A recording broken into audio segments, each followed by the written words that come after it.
آپ حضرت علامہ غلام مصطفیٰ چترویدی سے پوچھیں، بتائیں گے نبی فرماتے ہیں جو میرا غلام دنیا میں مجھ پر جتنا درود پڑھے گا کل قیامت کے دن وہ مجھ سے اتنا ہی قریب ہو۔ اور ہمارے بائیں جانب استاد العلماء حضرت علامہ نیاز صاحب پورا تشریف فرما چل رہے ہیں۔ سبحان اللہ۔ میں نے حدیث سنا دی، بات تو وہ لڑکا جو ہے نا کنجوسی کر رہا ہے، ہم اس کو پسند نہیں کرتے، چاہے اسٹیج والے کریں یا غیر اسٹیج والے، یہ بیکار ہے۔ بولو سبحان اللہ۔ محفل میں آیا ہو ادب سے سنو، پہلے تم مجھے دوبارہ نہیں بلانا لیکن اصلاح کر کے جاؤں گا۔ بولیے سبحان اللہ۔ جب درود پڑھنے کے لیے کہتا ہوں تو دائیں بائیں لیفٹ رائٹ سے چکر لگاتے ہو، لیکن سنو درود پڑھنا یہ کسی اور کا حکم نہیں، پروردگار کا حکم، یہ قرآن کا اعلان ہے۔ حضرت امام زین العابدین رضی اللہ تعالیٰ عنہ تک زمانہ تھا، ایک سائل آیا اور پوچھا حضور قرب قیامت 72 و 73 فرقے ہوں گے، کون سی جماعت کون سے فرقے حق پر ہوں گے؟ حضرت امام زین العابدین رضی اللہ تعالیٰ عنہ نے فرمایا اہل سنت والجماعت۔ بولیے نصیحت، اہل سنت والجماعت۔ سائل بڑا تیز تھا، عریضہ پیش کیا حضور اہل سنت والجماعت کی علامات کیا ہے، پہچان کیا ہے؟ آپ نے جواب دے دیا کہ اہل سنت والجماعت کی علامات یہ ہے، من علامات اہل سنت بکثرت صلاۃ رسول اللہ صلی اللہ علیہ وسلم۔ میرے امام زین العابدین نے جواب دے دیا کہ اہل سنت والجماعت کی علامات یہ ہے کہ وہ رسول کونین پر خوب درود جبھی تو میرے امام اعلیٰ حضرت فرماتے ہیں مومن وہ ہے جو ان کی عزت پہ مرے دل سے تعظیم بھی کرتا ہے، نزدی تو مرے دل۔ بات میں نے سنا دیا حضرت، لیکن آئیے محفل اصلاح ثواب اور یہ اعلیٰ حضرت کا عرس بھی ابھی گزرا کہ نہیں؟ ٹوپی کو سر پر نہ رکھیا، میرا بال خالی منہ ہی لے گا بھائی، آپ کو کہہ رہے ہیں؟ ہاں بولیے سبحان اللہ۔ ان نوجوانوں کو کہیے گا سر پہ ٹوپی رکھ کے آؤ، ان لوگوں کو برا لگتا ہے، کم سے کم ٹوپی رکھ کر آپ کلاس میں آئیے، یہ ہمارا اسلامی لباس ہے، تاکہ آپ روڈ پہ چلے تو آپ کو دیکھ کر لوگ جان لے کے جانے والا کوئی اور نہیں، یہ غوث اعظم کا غلام جا اعلیٰ حضرت عظیم البرکت کا بھی اس کا مہینہ بھی پوری دنیا میں لوگوں نے میلاد منایا، ان کے عرس کی تاریخ پر لوگوں نے فاتحہ قرآن خوانیوں کا انتظام کیا۔ کیوں کیا؟ اس لیے کہ آج جو آپ میلاد کر رہے ہیں یہ بھی اعلیٰ حضرت کا صدقہ ہے، یہ بھی اعلیٰ حضرت کا دین ہے۔ میں کہتا ہوں اولادوں کے دلوں میں اعلیٰ حضرت کی محبت ڈال دے تاکہ پوری دنیا کے بدعقیدہ مقدور بھر کی پیشی کرتا رہے، آپ کے بیٹوں کو یہ کہے قبر پہ جانا حرام ہے، مزار پہ جانا شرک ہے، آپ کا بیٹا وہاں اعلیٰ حضرت کا فتویٰ لے کر کھڑا ہو جائے اور منہ پہ بریلی کا تماچا مار دے کہ سن لے یہ حرام اور شرک اور بدعت نہیں، یہ میرے رسول کریم کی سنت۔ کہہ رہے تھے حاجی صاحب کیا حال ہے؟ حاجی صاحب سبحان اللہ، ان سے پوچھ لی جب لوگ حج پہ جاتے ہیں مکہ شریف سے جو مدینہ جاتے ہیں، جنگ وحد کے میدان 72 و 73 نفوس قدسیہ کا مزار مبارک ہے، یہاں وہاں بھی ہوتا حرام شرک نجائز بدعت، لیکن جب وہاں جاتا ہے تو رو کر کے دعا مانگتا ہے نا حاجی صاحب۔ 72 بروایت مختلف 73 نفوس قدسیہ کا مزار مبارکہ ہے، لیکن آج جو لوگ کہتے ہیں کہ سنی بریلوی سواد اعظم مسلمان باپ داداؤں کی قبر پہ فاتحہ پڑھتے ہیں، قبر پہ جاتے ہیں، مزارات پر جاتے ہیں، فاتحہ کرتے ہیں، درود پڑھتے ہیں، یہ نجائز اور بدعت ہے، لیکن اتنے علماء موجود ہیں، آپ ان سے پوچھ لیں جب وہ جنگ ہوئی تھی تو اس جنگ میں جب نبی کریم کے چچا حضرت امیر حمزہ شہید ہوئے تھے، ایک ایندھا نے گلے سے کو چاک کیا، گلے کلیجی کو نکال کر کے منہ میں رکھ کر کے زبان سے چبا کر کے زمین پر تھوک دیا. نبی کریم نے اپنے چچا کے دفن کے بعد فاتحہ پڑھا اور دعا کیا، کیونکہ مصطفیٰ کی نگاہیں دیکھ رہی تھی قیامت تک کے میری امت میں ایک جماعت ہوگی، وہ ثواب اعظم ہوگی، یعنی اہل سنت والجماعت ہوگی، وہ قبر پہ فاتحہ پڑھے گی، وہ مزارات پہ جائے گی، علماء کی بارگاہ میں جائے گی. مصطفیٰ نے پیغام دے دیا، اے میرے غلاموں، ارے حرام مت سمجھنا، اپنے نبی کی سنت خیر الانام. سبحان اللہ. دیکھیے ہمارے بھیا نے جان بھی رکھی ہے. سبحان اللہ سبحان اللہ. دیکھیے ہم کو ثواب مل گیا. اتنے آدمی ہیں کوئی بھی کوئی ٹوپی رکھوایا، ہم نے رکھوا دیا، مجھے ثواب مل گیا. چاہے وہ اتنا مجھ سے ناراض ہو جائے، میرا بھائی ہے کہ نہیں ہے، میرا بھائی ہے، مجھے ثواب مل گیا. بولیے سبحان اللہ. محرم الحرام ایک گاؤں میں تقریر کرنے گیا اور ڈھول تاشے کے حوالے سے میں بول دیا. اس گاؤں کے نوجوانوں نے کہا کہ زندگی میں آئے حضرت سے کبھی نہ بھولے. سمجھ رہا تھا؟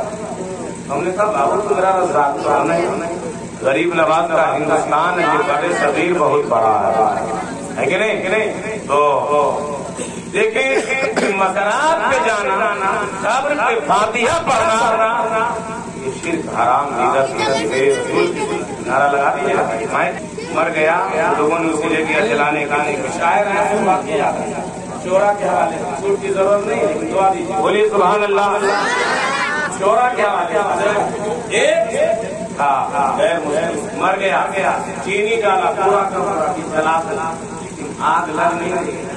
ان کے گھر والوں سے پوچھا گیا کہ یہ آدمی جل کیوں نہیں رہا؟ ان کے گھر والوں نے جواب دیا کہ یہ مولانا لوگوں کے ساتھ رات میں میلاد پڑھتے تھے. بولیے نعت نبی پڑھا کرتے تھے، اس لیے ان کے جسم میں آگ نہیں لگ رہی ہے. رات کی اندھیری راتوں میں یہ نعت پڑھا کرتے تھے. پتہ چلا کہ زندگی میں ایک آدمی کبھی سجدہ نہیں کیا ہے، قرآن نہیں پڑھا ہے، کلمہ نہیں پڑھا ہے، کوئی نیک کام نہیں کیا ہے، ارے نبی کی نعت پڑھ لیا ہے. تو جب دنیا کی آگ نہیں جلا سکتی ہے تو میرا ایمان کہتا ہے کہ یہ چورا جو پوری زندگی وعدہ کر لیے ہے کہ میں جب چلوں گا تو مصطفیٰ کی نعت پڑھوں گا، سوؤں گا تو نعت پڑھوں گا. تو یاد رکھیں نعت نبی کے صدقے میں اللہ ان کی عمر میں بھی برکت دے دے گا اور کل ان کی شفاعت میں بھی اللہ نبی کریم کو اشارہ فرما. گانا نہیں گاتے ہیں، یہ نام پڑھتے ہیں اور شاعروں میں بہت خود نوازتا ہوں. کیوں؟ اس لیے کہ یہ نعت نبی پڑھتے ہیں اور دینا یہ میرے رسول کی سنت. بولیے نبی کی سنت، سنانا حضرت حسان بن ثابت. تو آپ لوگ سن رہے ہیں جب کوئی نعت پڑھے تو پنٹکیا دستکیا کیجیے، کیونکہ شاعر ہیں، آپ کو ثواب مل جائے گا. مقرری سنیے. لیکن میں شروع میں دیکھا ہے کہ آدمی ریال لے کر آیا، میں سمجھا کہ یار ایسا نہیں، سارے مولانا صاحب کو ریال بھی کیونکہ لاک ڈاؤن چل رہا ہے. لیکن سنیے حضرت مولانا ابراہیم صاحب والد سارے دلوں کو ہنسا کھلا کے سنائیے گا تو بہت سنے گا. صرف حدیث پڑھتے جائیے تو ہو جائے گا. بولیے سبحان اللہ. مثال ثواب کے لیے انہوں نے کیا. ہم یہاں فاتحہ کرتے ہیں تو کیا ہمارے باپ داداؤں کو قبر میں حلوہ کا ثواب ملتا ہے؟ بولیے نا. ارے ثواب بھی ملتا ہے، وہاں حلوہ بھی پہنچ جاتا ہے. بولیے آپ یہاں بانٹتے ہیں اور جو مرحومین ہیں وہ قبر کی دنیا میں بانٹتے ہیں. لیکن جب بیٹا باپ کے لیے سارے ثواب کرتا ہے، باپ قبر کی دنیا میں اپنی اولاد کے لیے دعائیں خیر کرتے ہیں. حدیث پاک میں جب انسان ماں باپ کی قبروں کو دیکھ لیتا ہے تو اللہ تبارک و تعالیٰ عمر بھی بڑھا دیتا ہے اور رزق میں بھی بے پناہ برکت دیتا ہے. لیکن آج کا معاملہ کیا ہے کہ نوجوان چوک چوراہے پر بیٹھ کر کے دوستوں میں یاروں میں پوریا پیپسی پان پارٹی پہ پارٹی دیتا ہوا نظر آتا ہے. لیکن بوڑھا باپ بوڑھی ماں گھر میں بھلک بھلک کے روتی نظر آتی ہے. آج ہمارے معاشرے لیکن اتنے علماء کی موجودگی میں میں ایک جملہ دیتا ہوں، پوری دنیا ایک آدمی کے لیے دعا کر دے، لیکن ایک ماں اس آدمی کے لیے دعا کر دے، وہ آدمی کامیاب نہیں ہو سکتا ہے، لیکن پوری دنیا ایک انسان کے لیے دعا کر دے، ایک ماں صرف آنچل اٹھا کر دے دعا کر دے، کوئی انسان کو دنیا کے کوئی آدمی کی بد دعا ناکام نہیں کر سکتی ہے، ہر میدان میں وہ کامیاب ہوتا ہوا ماں باپ کا مقام وہ ہے، لیکن آج معاشرے میں لوگ باپ مر گیا سفا کا بوجھ کرتا ہے، پورے گاؤں کو بوجھ کھلاتا ہے، ایک پارا کی جگہ 3-4 دفعہ کر دیتا ہے، سنو غور سے، لیکن زندہ ہوتا ہے تو باپ کو حضرت کھلاتا نہیں۔ میں کہتا ہوں زندگی میں اتنی مٹھائی کھلاؤ ہنس رات سے لا کر جو سب سے VIP مٹھائی 1200-1600 روپئے کلو میں خود لاتا ہوں، ماں کو کھلاؤ، مر جائے تو تم بھوج کرو نہ کرو، بھوج کی کسی کو ضرورت نہیں، کچھ ان کے نام نکالے ثواب ہی کر دو، مدرسے میں پلر دے دے، مسجدوں میں پنکھا دے، مسکین غریب بچے جہاں تعلیم حاصل کرتے ہیں آپ وہاں ان کے نام نکالے ثواب کر دے، ایک دن بریانی بنا دے، ایک دن گوشت چاول کا انتظام کر دے، جب وہ غریب بچے جو مدارس ایریا میں دین کی تعلیم حاصل کرتے ہیں، قرآن کی تفسیر پڑھتے ہیں، وہاں پہ حدیث نبویہ کی ریسرچ کرتے ہیں، جب آپ کے ماں باپ کے لیے اگر مدرسے میں تو یاد رکھے آپ کے باپ قبر میں خوش ہو جائیں گے اور دنیا میں آپ کو ان کا ثواب بھی مل جائے گا۔ لیکن آدمی یہ نہیں کرتا، بھوج کس کو کھلاتا ہے؟ جس کے پاس 4 بیگھہ زمین بھوج کر دیا، حرم کا سب کچھ کا بھوج کیا، دعوت دیا، وہ بھی خوب کھایا، اتنا کھایا کہ پیٹ پھلا دیا، لیکن اس کے لیے بھوج نہیں بوجھ نہیں ہے، لیکن زندگی میں ماں باپ کو آپ کو سارے ثواب بھی کرنا ہی پڑے گا۔ آپ اسے قرآن جہاں پڑھ رہے ہیں بچے وہاں قرآن ان کے نام قرآن ہدیہ کروا قرآن شریف تاکہ ثواب مل جائے، کہیں نل کی ضرورت ہے نل دے، آدمی یہ نہیں کرتا، کنٹل کا کنٹل بوجھ، کنٹل کا کنٹل چاول بنا لیا، کھایا کھایا نہیں کھایا پھینک دیا۔ یاد رکھیں ماں باپ زندہ ہو، قدم چوم لے، قسم خدا کی کامیاب ہو جائے۔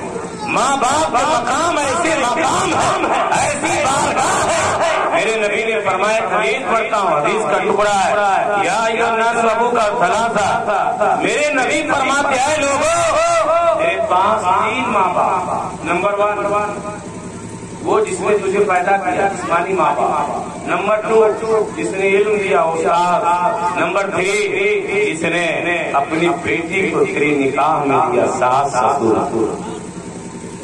ان بارگاہوں میں آپ جائیں، آپ کھانا دے یا نہیں دے، پانی دے یا نہیں دے، خدمت کرے یا نہیں کرے، آپ خود بھی ریسرچ کریں یا جن کی عمریں ان سے پوچھ لیں کہ وہ تینوں آپ کے لیے فتویٰ نہیں کریں گے، آپ کے لیے ہمیشہ دعائیں خیر کرتے ہوئے نظر آئیں گے۔ آپ چاہے مولانا غلام مصطفیٰ صاحب کو جب تک آپ نہیں کہیں گے حضرت میرا نام یہ ہے، میں پریشان ہوں، میرے لیے دعا کر دیجیے، یہ دعا نہیں کریں گے، میں بھی نہیں کروں گا، مطلب پوری دنیا کے مسلمانوں کے لیے یہ علماء دعا کرتے ہیں، نام لے کر اسی وقت کریں گے جب آپ عرضی لگائیں گے، لیکن 3 بارگاہ سے ہے، آپ عرضی لگائے یا نہ لگائے، آپ کے لیے ہمیشہ دعا ہوا حاجی صاحب ہے کہ نہیں؟ سنیں کہ حاجی صاحب ان سے پوچھیں، بڑے مقدر کے دھنی ہیں کہ اللہ نے ان کو اپنے تیار میں بلا دیا، بولیے ان سے پوچھ لے جیسے جاتا ہے تو سینٹری کیے ہوں گے، گئے ہوں گے کعبے کا طواف کیے ہوں گے، کیا بہت حاجی صاحب گئے تو جاتے ہیں، کچھ مسئلہ معلوم نہیں، ہوٹل میں سو گئے، احرام باندھے 3 دن کے بعد مرا کرنا ہے نا، بہت سارے جو لوگ ہیں، لیکن سنیے گئے طواف، ان سے پوچھیے کیا ڈگری ملی، کہیں گے ثواب مل گیا، حضر اسود کو چوما، پاک ہو گئے، مینا گئے، ثواب مل گیا، عرفات گئے، ظہر اثر پڑھے، حاجی بن گئے، عرفات سے ریٹرننگ مزدلفہ ہے، مغرب عشاء ایک ساتھ پڑھے، آدمی کل ہو کر مینا گئے،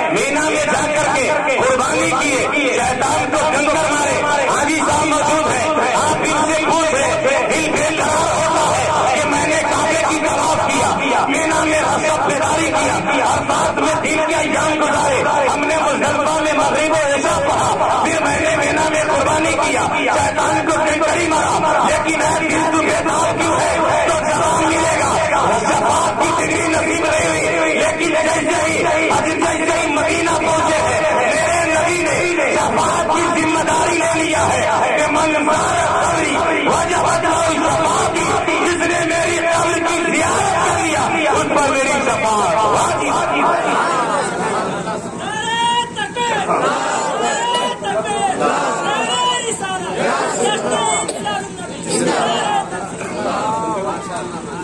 سبحان اللہ.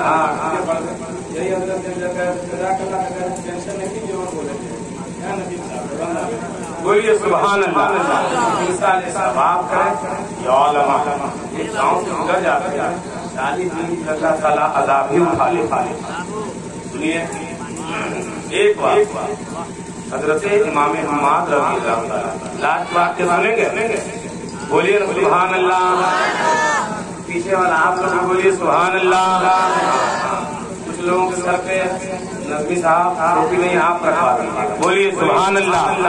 حضرت امام حماد ہے, حضرت امام اعظم ابو حنیفہ رضی اللہ تعالیٰ عنہ کا استاد ہے, اور حضرت امام اعظم کے بیٹے کا بھی نام حماد, حضرت حماد, لیکن وہ امام حضرت امام اعظم ابو حنیفہ رضی اللہ تعالیٰ عنہ استاد. آپ ایک راستے سے گزرے, لیکن جو دنیا سے گئے حضرت مولانا ابراہیم صاحب اللہ والی جگہ, یہ ہمارے مقتدی بھی تھے. قطر میں جب میں امام تھا تو مغرب عشاء میرے پاس پڑھنے آتے ہیں, سمجھے, بات میں آئیے, بولا نا سبحان اللہ. آپ ہی پڑھیے گا تو ہم چلے جائیں گے, 100 روپیہ سوٹ نہیں لیں گے. بولیے سبحان اللہ. اسے جملہ کرنا ہے نا بھائی, بولیے سبحان اللہ. بڑے مغرب عشاء میرے پاس آتے تھے پڑھنے, میری مسجد قطر میں, اور کبھی کبھی چائے کے ساتھ دعا دیتے, لیکن انہوں نے ایک بڑا کام تھا, بیٹوں کو ڈاکٹر نہیں بنایا, انجینئر نہیں, عالم دین بنا دیا. اور یہ اللہ کا وعدہ ہے کہ جس کا بیٹا زمین پر میرا ذکر کرتا تھا, میں اس کے ماں باپ کو زمین کے اندر کبھی عذاب ہی نہیں دوں. اس حوالے سے واقعہ دیکھیں, علامہ مصطفیٰ حسین صاحب کا دیکھیں آپ, حضرت امام حماد رضی اللہ تعالیٰ عنہ ہے, بغداد راستے سے گزر رہے, جب چلتے چلتے تھک گئے ایک جگہ ایک لگا کر بیٹھ میں قبرستان تھا. آپ کی آنکھ لگ گئی, آپ سو گئے. جب آپ کھلا دیکھتے ہیں کہ رات ہو گئی, قبر کے مرغے آپس میں گلے مل رہے ہیں. آپ نے پوچھا اقامت القیامہ, بولیے نا سبحان اللہ. اے قبر کے مرغوں, کیا قیامت آ گئی ہے؟ حضرت امام حماد نے فرمایا نہیں. اے امام حماد, قیامت نہیں آئی ہے. آپ نے فرمایا جب قیامت نہیں آئی ہے گلے کیوں مل رہے ہو؟ بولیے گلے کیوں مل رہے ہو؟ قبر کے مردے جواب دیتے ہیں کہ ہم لوگ برسوں سے اس قبرستان میں عذاب الہی میں گرفتار تھے, لیکن اس گاؤں میں فلاں کا بیٹا عالم دین بن کر کے آیا ہے. اس راستے سے گزر رہے تھے, یہاں پر رک کر کے انہوں نے قرآن مقدسہ کی کچھ آیت کریمہ پڑھ دیا ہے. اللہ نے ان کے قرآن پڑھنے کی وجہ سے اتنے ثواب دیا ہے کہ ہم لوگ 6 مہینے سے بانٹ رہے ہیں, ثواب ختم ہی نہیں ہو رہا. پتا چلا بیٹا کسی اور کو چلے راستے سے قبرستان میں قرآن پڑھ دے تو پورے قبرستان کی قبر پہ اللہ رحمت کی بارش بھیج دے. لیکن جس کا بیٹا عالم دین ہو, باپ کے لیے قرآن پڑھتا ہو, باپ کے لیے اشارے ثواب کرتا ہو, چاہے کہیں بھی وہ قرآن پڑھے, کہیں بھی اشارے ثواب کے لیے تقریر کرے, ان کے ماں باپ کو بھی اگر زندہ ہے تو ثواب ملتا ہے, اگر زمین میں ہے تو رب تعالیٰ قبروں پہ رحمت و نور کی بارش بنتا ہے. لمبی چوڑی تفسیر میرے ذہن میں, لیکن میں نے کچھ جملوں میں آپ تک واقع رکھ دیا. ہم جو کہاں کیا کرتے ہیں, آپ اس کو کہتے ہیں نا یہ ناجائز حرام یہ بدعت, سنیے حضرت انس بن مالک رضی اللہ عنہ حدیث پاک ہے جو ان جملوں میں سماعت کریں، بولے سبحان اللہ۔ آپ فرماتے ہیں کہ میں نے نبی کریم صلی اللہ علیہ وسلم کی 8 سال خدمت کی، لیکن سرکار نے کبھی مجھے ڈانٹا ہی نہیں، بولیے کبھی مجھے ڈانٹا نہیں۔ فرماتے ہیں جب نبی کریم صلی اللہ علیہ وسلم کے بیٹے حضرت ابراہیم کا انتقال ہوا، فرماتے میری ماں ام سلیم نے پیالے میں مریضہ توڑ کر دیا، کہا بیٹا انس لے جاؤ نبی کی بارگاہ میں کہنا یا رسول اللہ میری ماں ام سلیم نے دیا ہے، آپ اپنے بیٹے کے لیے ایصال ثواب بولیے سبحان اللہ۔ حضرت انس بن مالک رضی اللہ تعالیٰ عنہ فرماتے ہیں میں لے کر گیا، نبی کریم نے جہاں سے جتنا چاہا قرآن کی تلاوت کیا، اس کے بعد دعا کے لیے ہاتھ اٹھایا، جب دعا سے فارغ ہوئے سرکار نے فرمایا صحابہ کرام کی بارگاہ میں تبرک فرماتے ہیں 500 سے زائد صحابہ کرام موجود تھے، سب کی بارگاہ میں نے تبرک بانٹا، سب نے پیٹ بھر کے کھایا، لیکن آخر میں جب میں نے نبی کی بارگاہ میں پیش کیا تو رسول کونین نے بھی پیٹ بھر کے کھایا۔ صحابی رسول کا عقیدہ دیکھے فرماتے ہیں کہ جب میں ماں کی بارگاہ سے لے کر کے آیا تھا اس وقت زیادہ تھا یا نبی کی بارگاہ سے جا رہا ہوں اب زیادہ ہے۔ صحابی رسول کا عقیدہ دیکھتے جس چیز پر نبی کریم اپنے دستے اقدس کو ڈال دیا قیامت تک کھاؤں گا، اس چیز میں کبھی کمی نہیں آتی۔ یہ ہے صحابی رسول کا، اور یہی عقیدہ ہم سنیوں کو اعلیٰ حضرت نے دے دیا۔ آج دنیا میں لوگ کہیں اور ہاتھ پھیلاتے ہیں، لیکن میرے امام نے تو ہمیں درس دے دی، بولیے ایک جملہ دیتا ہوں، بولیے میرے امام نے جواب دے دیا، وہی رب ہے جس نے تجھ کو ہم کرم بنایا، ہمیں بھیک مانگنے کو تیرا راستہ بتایا۔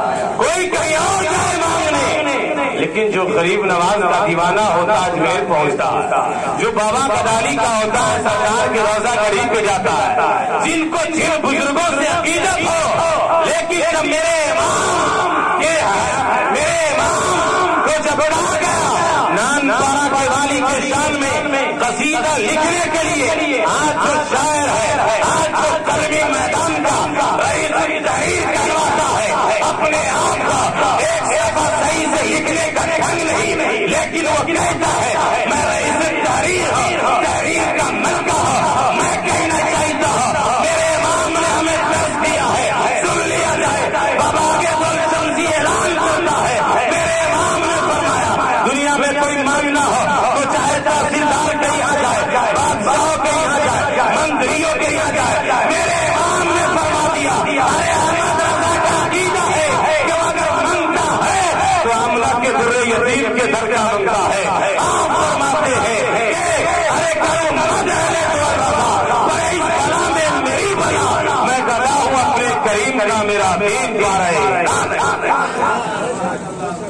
بس ہو گیا، بولنے کی کوئی ضرورت نہیں، بس دینی تنظیموں کے سمجھے۔ اور حضور شیر نیپال کے ساتھ میں نے سفر کیا، حضور قاضی بنارس کے ساتھ رہا، سرکار قانون شریعہ جن کو نواز کوئی گرا نہیں سکتا، لیکن سنیے میں جملہ کہتا ہے خطیب اور پیشانی میری تقریر یورپ اور حضرت نیٹ کے ذریعے سے ابھی لاک ڈاؤن میں امریکہ چیز کو بھی تکلیف ہوئی ہے، ہم نے یورپ پیٹ بھی نہیں کیا، عرب میں تکلیف ہوئی ہے، تو میں خود میری تعریف کہا نہیں کہ میری تعریف نہ کرے، میں توبہ کرتا ہوں جبھی مجھ سے کوئی غلطی نہیں، توبہ کرنی چاہیے۔ میرے نبی نے فرمایا توبہ کرو، استغفار کرو، اس سے گناہ کٹ جاتے ہیں، اللہ تعالیٰ اعمال کو بڑھا دیتا ہے، مال کو بڑھا دیتا ہے۔ ہمیں آپ کو مرنا ہے کہ نہیں، لیکن رہیں گے اب اسی علاقے اتحاد کی زندگی گزار، اختلاف نہیں۔ اگر غلطی حضرت ہوئی ہے حضرت آپ توبہ کر لیں، میرے بڑے بھائی توبہ کر لیں، لیکن ان کو بانس سوچیں گے یہ بھی آ جائیں کھڑے ہو جائیں گے تو شیطان انسان کا دشمن ہے، بہکا دے گا، کمزور ہے، لڑو۔